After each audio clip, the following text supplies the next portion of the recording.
Hello അസ്സലാമു അലൈക്കും. ഷിൻസിസ് വ്ളോഗിലെ പുതിയൊരു വീഡിയോയിലേക്ക് എല്ലാവർക്കും സ്വാഗതം. എല്ലാവരും സുഖമായിരിക്കുന്നുണ്ടല്ലോ? അൽഹംദുലില്ലാ ഞങ്ങളും ഇവിടെ സുഖമായിരിക്കുന്നു കേട്ടോ. അപ്പോൾ നമുക്ക് നോമ്പിനൊക്കെ പറ്റിയിട്ടുള്ള ഒരു സ്നാക്സിൻ്റെ റെസിപ്പി ആയിട്ടാണ് വന്നിട്ടുള്ളത്. നമ്മൾ ബ്രെഡ് വെച്ചിട്ടാണ് ഈ ഒരു സ്നാക്സ് ഉണ്ടാക്കി എടുക്കുന്നത് കേട്ടോ. അപ്പോൾ നമ്മൾ സാധാരണ ഈ ബ്രെഡ് വെച്ചിട്ട് ബ്രെഡ് പൊരി ഉണ്ടാക്കാറുണ്ട്. ഇത് അതുപോലെയല്ല, ഈ ഒരു ബ്രെഡ് ബജി നല്ല സൂപ്പർ ടേസ്റ്റി ആയിട്ടുള്ള ഒരു ബജി തന്നെയാണ് കേട്ടോ. അപ്പോൾ നമ്മൾ സാധാരണ മുട്ടയിലോ അല്ലെങ്കിൽ മാവിലോ ഒക്കെ മുക്കിയിട്ട് ബ്രെഡ് പൊരിക്കാറുണ്ടല്ലോ. അതുപോലെ അല്ലാണ്ട് ഇത്തിരി വെറൈറ്റി ആയിട്ടുള്ള ഒരു ബ്രെഡ് ബജിയാണ് കേട്ടോ അത്. അതുപോലെ തന്നെ നമുക്കിത് ഉണ്ടാക്കാനാണെങ്കിലോ ചായയുടെ വെള്ളം വെച്ച് അത് തിളയ്ക്കുന്ന സമയം കൊണ്ട് നമുക്ക് ഉണ്ടാക്കി എടുക്കാനും പറ്റിയിട്ടുള്ള ഒരു റെസിപ്പിയാണ്. അപ്പോൾ നമുക്കിത് ചൂടോടെ ഉണ്ടാക്കി ചൂടോടെ കഴിക്കാൻ പറ്റിയിട്ടുള്ള ഒരു സ്നാക്സ് ആണ് കേട്ടോ. അപ്പോൾ നമുക്ക് നേരെ വീഡിയോയിലേക്ക് പോകാം. അപ്പോൾ അതിന് വേണ്ടിയിട്ട് ഞാനിതാ 5 ബ്രെഡ് എടുത്തിട്ടുണ്ട് കേട്ടോ. അപ്പോൾ 5 ബ്രെഡ് തന്നെ നമുക്ക് ഉണ്ടാവും. നമുക്കത് പീസാക്കാനുള്ളതാണ് കേട്ടോ. അപ്പോൾ അതുകൊണ്ട് 5 ബ്രെഡ്, ഇത്തിരി കൂടുതൽ ആളുള്ള വീട്ടിലൊക്കെ ആണെങ്കിൽ 5 ബ്രെഡൊക്കെ തന്നെ ഉണ്ടാവും കേട്ടോ. നമുക്ക് പാകമാണ്. അപ്പോൾ ഞാനത് ഇതുപോലെ കട്ട് ചെയ്തെടുക്കുന്നുണ്ട് കേട്ടോ. ഓരോ ബ്രെഡും നമുക്ക് 4 പീസാക്കിയിട്ടാണ് കട്ട് ചെയ്യേണ്ടത് കേട്ടോ. അപ്പോൾ അതിൻ്റെ അരികൊന്നും കളയേണ്ട ആവശ്യമില്ല കേട്ടോ. ആ ബ്രൗൺ പോർഷനൊന്നും കളയേണ്ട ആവശ്യമില്ല. നമുക്ക് ഇതുപോലെ ഒന്ന് കട്ട് ചെയ്തെടുത്താൽ മതി.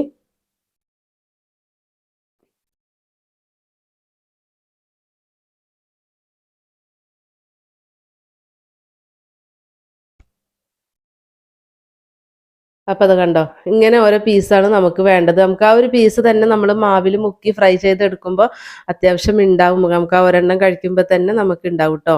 അപ്പോൾ ഇനി ഞാനത് ഒരു പാത്രത്തിലേക്ക് അത് മാറ്റി വെക്കുന്നുണ്ട് കേട്ടോ. നമുക്കത് ഓരോന്നും ആക്കിയിട്ട് സെപ്പറേറ്റ് ആക്കിയിട്ട് മാറ്റി വെക്കുന്നുണ്ട് കേട്ടോ. നമുക്ക് ഫ്രൈ ചെയ്യുന്ന സമയത്ത് എടുക്കാനുള്ള എളുപ്പത്തിനാണ് കേട്ടോ അങ്ങനെ ചെയ്തിട്ടുള്ളത്.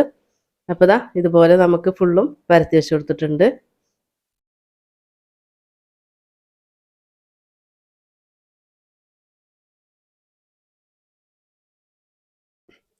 ഇനി നമുക്ക് ഇതിലേക്ക് വേണ്ടിയിട്ടുള്ള ബാറ്റർ റെഡിയാക്കി എടുക്കുക. അപ്പോൾ അതിന് വേണ്ടിയിട്ട് ഞാനിതാ 1 ഗ്ലാസ് കടലമാവ് എടുത്തിട്ടുണ്ട്. അപ്പോൾ നമ്മൾ എടുത്തിട്ടുള്ള ഈ 5 ബ്രെഡിലേക്ക് ഞാൻ എടുത്തിട്ടുള്ള ഈ ഒരു മാവ് കറക്റ്റ് ആയിരുന്നു കേട്ടോ. അപ്പോൾ അതുകൊണ്ട് അതൊന്ന് ശ്രദ്ധിച്ചിട്ട് എടുത്താൽ മതി കേട്ടോ. അപ്പോൾ 1 ഗ്ലാസ് കടലമാവ് എടുത്തു, 2 ടേബിൾ സ്പൂൺ മൈദ എടുത്തിട്ടുണ്ട്, 1 ടേബിൾ സ്പൂൺ അരിപ്പൊടി എടുത്തിട്ടുണ്ട്. പിന്നെ നമുക്ക് ഇതിലേക്ക് വേണ്ടിയിട്ടുള്ളത് 1 ടീസ്പൂൺ കുരുമുളക് പൊടി, 3/4 ടീസ്പൂൺ ഗരം മസാല, 1/2 ടീസ്പൂൺ മുളക് പൊടി, പിന്നെ ആവശ്യത്തിനുള്ള ഉപ്പുമാണ് നമ്മൾ ചേർത്ത് കൊടുക്കുന്നത്. അപ്പോൾ അതിലേക്ക് നിങ്ങൾക്ക് ഇത് ഓപ്ഷണലാണ്. നിങ്ങൾക്ക് കായത്തിൻ്റെ ഫ്ലേവർ ഇഷ്ടമാണെങ്കിൽ ചേർത്താൽ മതി കേട്ടോ. അപ്പോൾ ഇഷ്ടമാണെങ്കിൽ 1/2 മുതൽ 3/4 ടീസ്പൂൺ വരെ ചേർത്ത് കൊടുക്കുക കേട്ടോ. നമ്മൾ എടുത്ത ഈ ഒരു ബാറ്ററിൻ്റെ അളവിലേക്ക് ആവശ്യത്തിന് ഉപ്പ് ചേർത്തിട്ടുണ്ട്. പിന്നെ നമുക്ക് ഇതെല്ലാം കൂടെ ഒന്ന് അരച്ചെടുക്കണം. പച്ചമുളക്, ഇഞ്ചി, 2 തണ്ട് കറിവേപ്പില, 1/4 ടീസ്പൂൺ ചെറിയ ജീരകം, അതുപോലെ വെളുത്തുള്ളി അത്യാവശ്യം വലിയ അലിയായതിൻ്റെ പേരിലാണ് 4 മാത്രം എടുത്തിട്ടുള്ളത്. 2 നല്ല വലുതാണ് കേട്ടോ. അപ്പോൾ ഒരു 5 6 എടുക്കുക ചെറുതാണെങ്കിൽ. അപ്പോൾ അത് ഇതുപോലെ വേണം അരച്ചെടുക്കാൻ വേണ്ടിയിട്ട്. വെള്ളമൊന്നും ചേർക്കണ്ട കേട്ടോ. അങ്ങനെ ഇട്ടിട്ട് അരച്ചെടുത്താൽ മതി. ഇനി നമുക്ക് അത് നമ്മുടെ ഈ ഒരു മാവിലേക്ക് ചേർത്ത് കൊടുക്കുകയാണ്.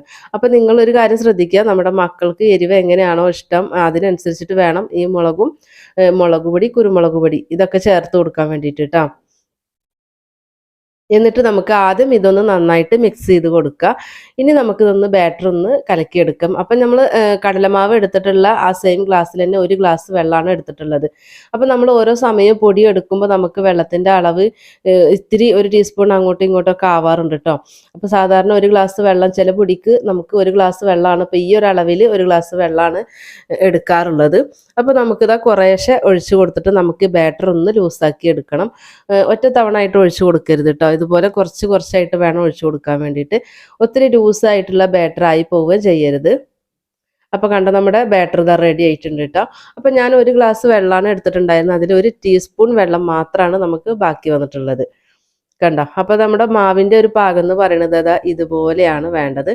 മാവ് എപ്പോഴും കറക്റ്റ് ആയിരിക്കണം നമ്മൾ പലഹാരം ഉണ്ടാക്കുമ്പോൾ കേട്ടോ. എന്നാൽ മാത്രം നമ്മുടെ ആ ഒരു പലഹാരത്തിനും ടേസ്റ്റ് ഉണ്ടാവുള്ളൂ. പലഹാരത്തിൻ്റെ മുകളിലുള്ള ഒരു മാവൊക്കെ നമുക്ക് നന്നായിട്ട് കിട്ടണം എന്നുണ്ടെങ്കിൽ കറക്റ്റ് മാവായിരിക്കണം. അപ്പം ഞാനിതാ പാന് വെച്ച് കൊടുത്ത് കുറച്ച് എണ്ണ ഒഴിച്ചു കൊടുത്തിട്ടുണ്ട്. എണ്ണ നന്നായിട്ട് ചൂടായിക്കോട്ടെ, പക്ഷെ പുക വരുന്ന രീതിയിലാവണ്ട കേട്ടോ. അപ്പോൾ ആ സമയത്ത് നമുക്ക് ബ്രെഡ് ഓരോന്ന് നമ്മുടെ മാവിൽ മുക്കിയിട്ട് എണ്ണയിലിട്ട് കൊടുക്കുക. അപ്പോൾ ബ്രെഡ് കുറേ സമയം മാവിലിട്ടിട്ട് അങ്ങോട്ടും ഇങ്ങോട്ടും ഒന്നും ആക്കാൻ നിൽക്കരുത്. ബ്രെഡാണ്, അപ്പോൾ അത് പൊടിഞ്ഞു പോകും കേട്ടോ. അപ്പോൾ നമ്മൾ ആ ഒരു മാവിലിടുക, എന്നിട്ട് ഒന്ന് ജസ്റ്റ് ഇങ്ങനെ ഇറക്കി വെക്കുന്ന രീതിയിൽ മാവിൽ വെച്ച് കൊടുക്കുക. എന്നിട്ട് ഒന്ന് തിരിച്ചിട്ട് കൊടുക്കുക. അപ്പോൾ 2 ഭാഗവും നല്ല കവറായിട്ട് കിട്ടും. നമുക്ക് കട്ടിയുള്ള ഒരു മാവാണല്ലോ നമ്മൾ ഉണ്ടാക്കിയത്. എന്നിട്ട് നമ്മൾ എണ്ണയിൽ ഇട്ട് കൊടുത്തിട്ട് ഹൈ ഫ്ലെയിമിൽ തന്നെയാണ് ഞാൻ കുക്ക് ചെയ്തെടുക്കുന്നത്. നമുക്കിതിൽ ഒരുപാട് വേവേണ്ട കാര്യങ്ങളൊന്നും ഇല്ലല്ലോ, നമ്മുടെ ഒരു മാവ് വെന്ത് കിട്ടണം, അത്രേ ഉള്ളൂ. അപ്പോൾ ഹൈ ഫ്ലെയിമിൽ ഇട്ടിട്ട് ഇതാ ഇതുപോലെ തിരിച്ചും മറിച്ചൊക്കെ ഇട്ടിട്ട് ഒരു ഗോൾഡൻ കളറായി വരുന്ന സമയത്ത് നമുക്കിത് കോരി മാറ്റാം. പിന്നെ നിങ്ങൾ ഈ ഒരു ബ്രെഡ് നമ്മൾ മാവിൽ മുക്കിയിട്ട് കൊടുക്കുന്ന സമയത്തേക്കും നമ്മുടെ ഈ ഒരു എണ്ണ പുകയൊക്കെ വരുന്ന രീതിയിലാണെന്നെങ്കിൽ ഗ്യാസ് നല്ലോണം കുറച്ച് വെച്ച് കൊടുത്താൽ മതി കേട്ടോ. നമ്മൾ ഇട്ട് കൊടുക്കുമ്പോൾ ആ രീതിയിൽ ഇട്ട് കൊടുക്കരുത്. അപ്പോൾ നമുക്ക് പെട്ടെന്ന് നമ്മൾ ബാക്കിയുള്ളത് ഇട്ട് വരുമ്പോഴത്തേക്കും ആദ്യം ഇട്ട് കൊടുത്തത് കരിഞ്ഞു പോകുള്ളൂ കേട്ടോ. അപ്പോൾ അതാ ഞാനിതാ രണ്ടാമത്തെ സ്റ്റെപ്പ് ഇട്ട് കൊടുത്തിട്ടുണ്ട്. നിങ്ങൾക്ക് ഗ്യാസ് ഓവറായി ഫ്ലെയിം ഓവറായി എന്നുള്ളത് തോന്നുകയാണെന്നെങ്കിൽ അപ്പോൾ മീഡിയത്തിൽ ഇട്ടിട്ട് ബ്രെഡ് ഇട്ട് കൊടുക്കുക. ബ്രെഡ് ഇട്ട് കൊടുത്തതിന് ശേഷം ഹൈ ഫ്ലെയിമിൽ തന്നെ ഇട്ട് കൊടുക്കണം കേട്ടോ. നമുക്ക് ബ്രെഡാണ് എണ്ണ കുടിക്കുകയുള്ളൂ കേട്ടോ. ഹൈ ഫ്ലെയിമിൽ ഇട്ടിട്ട് ഇതതുപോലെ ഒന്ന് കളറൊക്കെ ആക്കി നിങ്ങൾക്ക് ഒന്നുകൂടെ മൊരിച്ചിട്ടാണ് വേണ്ടതെന്ന് വെച്ചെങ്കിൽ ആ രീതിയിലും ഫ്രൈ ചെയ്തെടുക്കാം കേട്ടോ. അപ്പോൾ അതാ ഇത് ഞാൻ കോരി മാറ്റി. അപ്പം ഇനി നമുക്ക് അടുത്തതും കൂടെ ഇട്ട് കൊടുക്കാം കേട്ടോ. അതുമായിട്ടുണ്ട്. അപ്പോൾ കണ്ടല്ലോ നമ്മുടെ മാവും ബ്രെഡും എല്ലാം കറക്റ്റാണ് കേട്ടോ. നമ്മുടെ ലാസ്റ്റ് അപ്പോൾ നമ്മൾ എടുത്തിട്ടുള്ള ആ ഒരു ബ്രെഡിന് ഈ ഒരു അളവ് മാവ് കറക്റ്റാണ് കേട്ടോ. അപ്പോൾ അതാ നമ്മുടെ ബ്രെഡ് ബജി റെഡി ആയിട്ടുണ്ട്. അപ്പോൾ എല്ലാവരും ഒന്ന് ട്രൈ ആക്കി നോക്കുക കേട്ടോ. നമ്മുടെ വീഡിയോസ് കണ്ടുകൊണ്ടിരിക്കുമ്പോൾ ഒന്ന് ലൈക്ക് അടിക്കാൻ വേണ്ടിയിട്ട് മറന്നു പോവല്ലേ കേട്ടോ. നമ്മളെ ചാനലിൽ ഒത്തിരി റെസിപ്പികൾ അപ്ലോഡ് ചെയ്തിട്ടുണ്ട്. അപ്പോൾ അതൊന്ന് കയറി കണ്ടു നോക്കുക. വെറൈറ്റി സ്നാക്സും ഒക്കെ ആയിട്ട് ചെയ്തിട്ടുണ്ട്. അപ്പോൾ അതൊന്ന് ഉണ്ടാക്കി നോക്കിയിട്ട് നിങ്ങളുടെ ഫീഡ്ബാക്കും കൂടെ ഒന്ന് തരണം കേട്ടോ.